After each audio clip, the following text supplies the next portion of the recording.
As far as my background, I studied biochemistry at the University of Illinois. I attended a med school abroad at university, Ross Medical School in Dominica. I've been involved in transhumanism for a long time. Most of the education that's relevant is from books that I read by Richard Feynman and Drexler and Ray Kurzweil over the years. I just early on figured out that living was better than dying.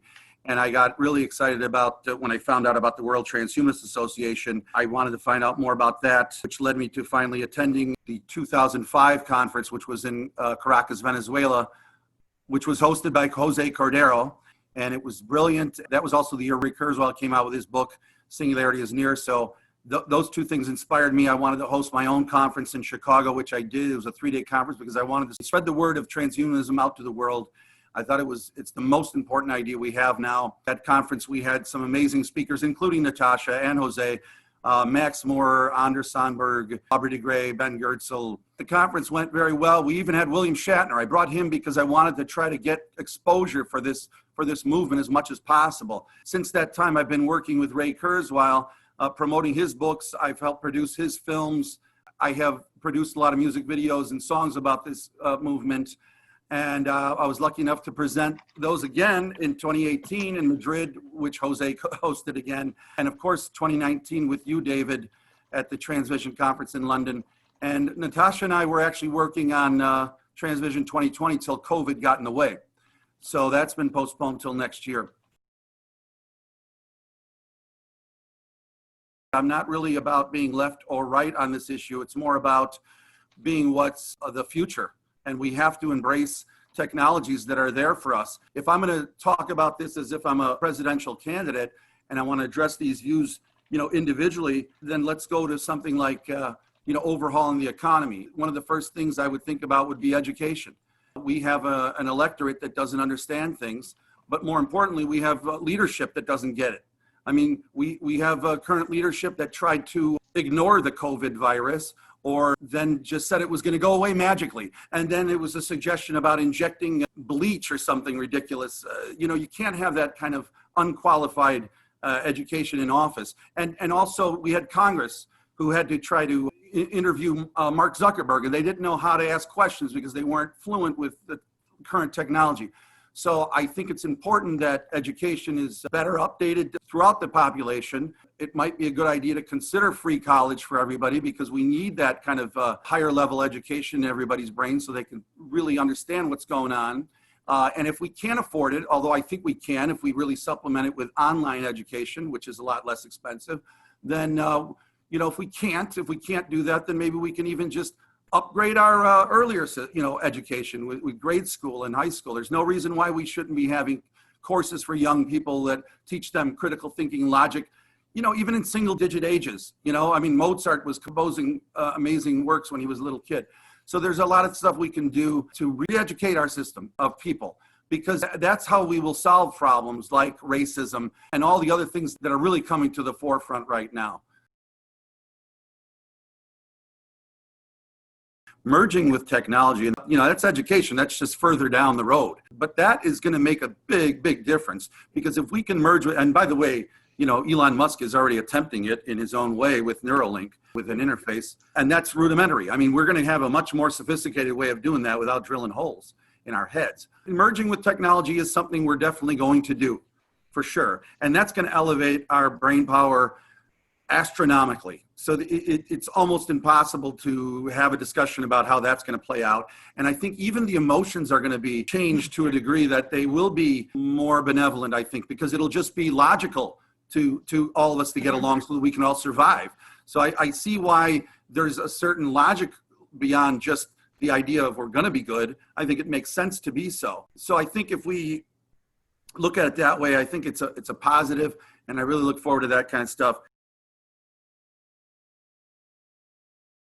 If you want to talk about more immediate concerns, with the political issues, I know that in the recent campaigns, there was discussion about universal basic income, for example.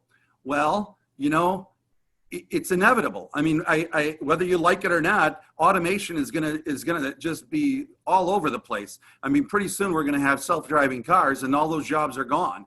So and when they ask the coal miners, the ones that own the coal mines, about what if we reopen the coal mines, can you bring back the jobs? The owner said no. It's all gonna be automated.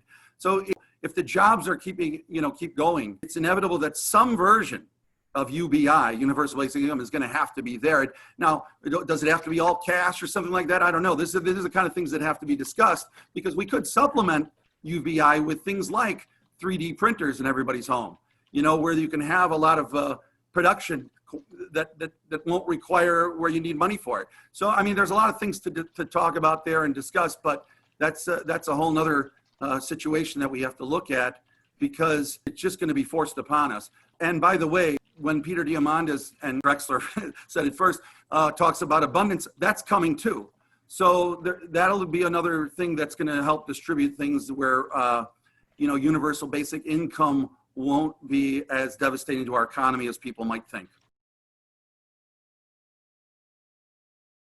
I think the problem is that we have a system that is a corrupted, somewhat duopoly, where they're really not letting people get in there without billions of dollars or some really high goal or bar to achieve. I like the idea of being able to get more people involved. I like Natasha's idea of having a kind of a Olympic or some kind of qualifying test, because it's important to have intelligent leadership. Education's important, and part of the problem is, it would be nice to have an Olympic situation where you can have everybody compete. But the reason that we have primaries the way they are right now is more or less because we do have an electorate that isn't very well educated, sadly, and they gravitate to watch silliness like, Donald Trump's one-liners, and that gets them voted. So again, we need smarter people. Jose was referencing stupid people. Sadly, this might be the case, and we need a lot more intelligence. So we will be focusing on the most intelligent issues that are at stake. And there are a lot of them. And unfortunately, people, right now it's a personality contest. And that's just unacceptable if you are looking for competency.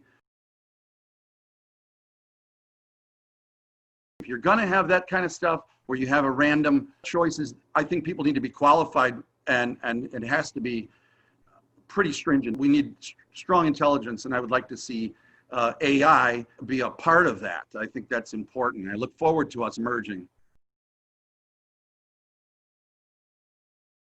Hopefully the good thing that comes out of this crisis of COVID is that we do get more acclimated to the idea of doing things online, particularly education. It might seem a little awkward right now, but I think it's going to refine just like everything else, just the way cell phones used to be big and cumbersome and not work great, but eventually we're gonna make online learning just normal. In fact, I think going to learn is going to be awkward for the upcoming generations.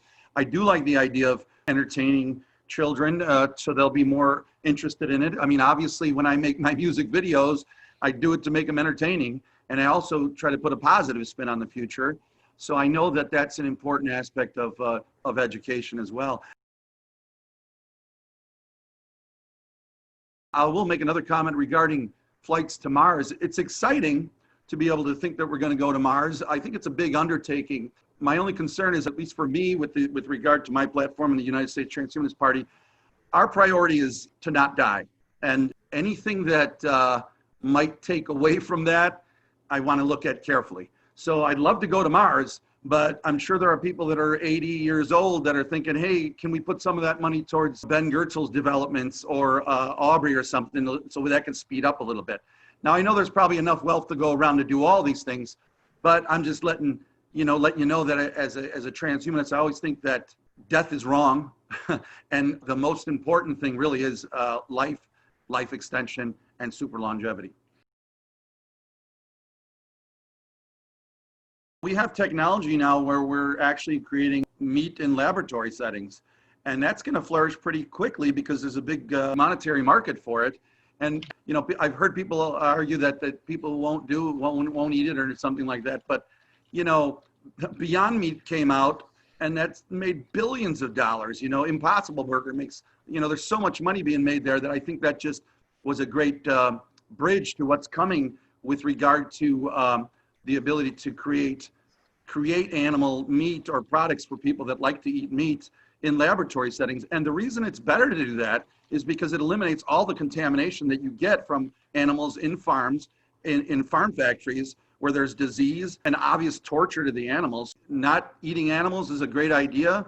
It also would help, not contribute to the global warming, if you want to consider that. So there's a lot of pluses for it, and I do think technology is right at the precipice of doing this, and it's going to explode pretty soon, where you're going to see a lot of good types of meat. Because I was actually at an incubator in San Francisco about a year ago or so, and there were companies that were developing artificial fish, artificial pork, and I don't mean artificial. I mean, they're actually taking the cells of the animals and then creating the meats in the laboratory settings. So all of it's coming soon, and we're gonna correct these terrible injustices that we do to animals. My background, it is about not only science, but entertainment and film and such. So I'll just kind of go over maybe a couple things that might be a little bit fun. The idea of living and not dying has been with us for a long time, forever. I mean, you know, obviously. And there were famous quotations that have gone throughout history. William Shakespeare back in the 1600s said it through Hamlet: to be or not to be, that is the question. And I think it's important that the word "the" should be emphasized there, that to be or not to be is the question. You know, the idea of death, it shouldn't be in debate at all. Throughout history, we've all not wanted to die, but it's only now in the last, say, 50 years or even less, that we actually have a chance to declare death as not an inevitable outcome, but as a curable disease. There were other quotes throughout history. Woody Allen updated his talk about death, where he said in a recent panel, he was asked about, what do you think about, you've had your issues with death for a long time. What do you think about it now? And he says, well, I'd like to reaffirm that I'm still against death. So, it's good to see that it's important. There's been a lot of songs now about people not wanting to die. In the 70s and the 80s, we had Freddie Mercury singing "Who Wants to Live Forever," and the Bee Gees saying about staying alive. And more recently, just last year, you had Vampire Weekend, which is a band that came out with a song where they wrote the lyrics. I don't like living like this, but I don't want to die, or something like that. So there's a lot of movement in our entertainment zeitgeist that's really pushing this idea about not dying, and it's becoming more and more mainstream. And I'm really excited about that.